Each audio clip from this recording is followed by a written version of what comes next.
In this lesson, we're going to learn about the major scale.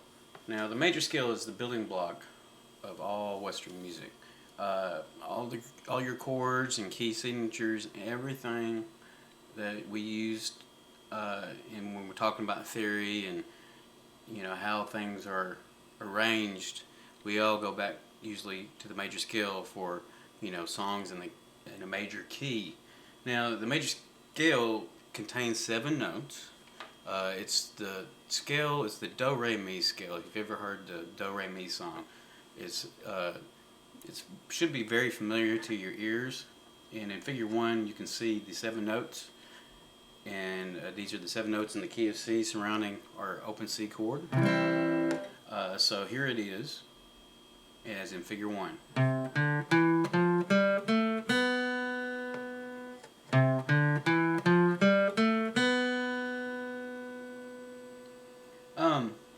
In Figure 2, you can see the extended major scale. Now, these 7 notes that we just played repeat over and over on the fretboard, right? And we can find notes from the major scale all across all 6 strings and up above and below where I just played. Now, if we're in our C, open C chord position, these in Figure 2, you'll see the tab of the notes in the major scale extended version that are close to what your position is. So if we were playing our C chord, this is what the notes would look like.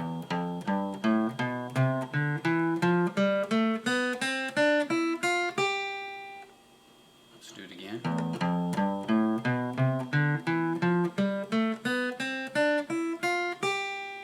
So it's the same as in Figure 1, but we're just repeating the notes over and over again.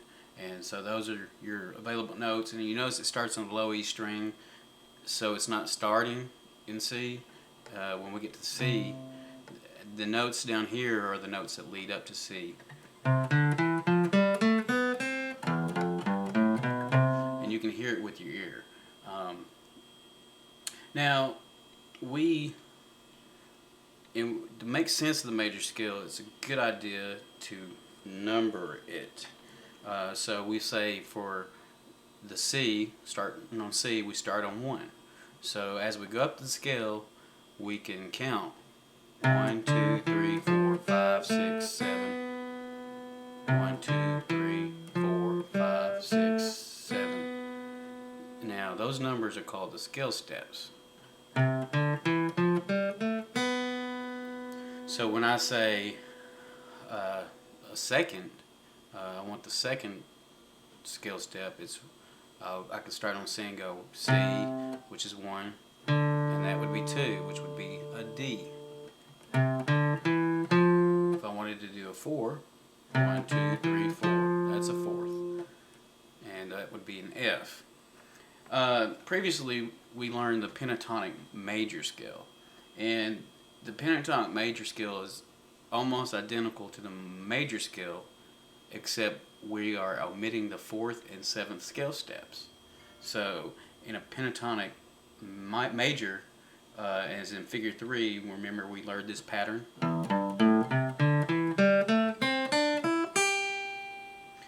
Well, if we start on that C in the pentatonic major, and if we start on the C in our pentatonic, our major scale, we can count up and see what notes we omitted.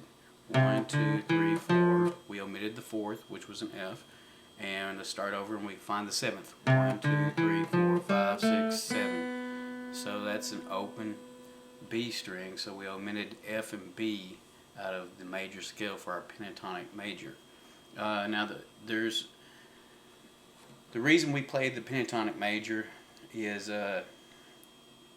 it's very playable. It has its kind of own unique character, and the 4th and 7th scale steps that we were taking out of that pentatonic major are the most dissonant sounding notes, and we'll learn a little bit more about dissonance and the proper uses for it. But it's important that we learn the major scale and its steps. So in Figure 4, we have a table for you, and this can help you learn those notes. But once you got that pattern down, now we can go through there and you know, for your homework you need to practice not only counting it 1, 2, 3, 4, 5, 6, 7, but also looking at the table you can tell that your third 1, 2, 3 is your E, your fifth 1, 2, 3, 4, 5 is a G, and your sixth is an A. 1, 2, 3, 4, 5, 6, so that's an A. 1, 2, 3, 4, 5, 6, 7 is a B. And that would be in all songs in C major. And this will help us tomorrow as we are in our next lesson where we learn how to build chords and the many variations of that C major chord you can play by using notes from that major scale.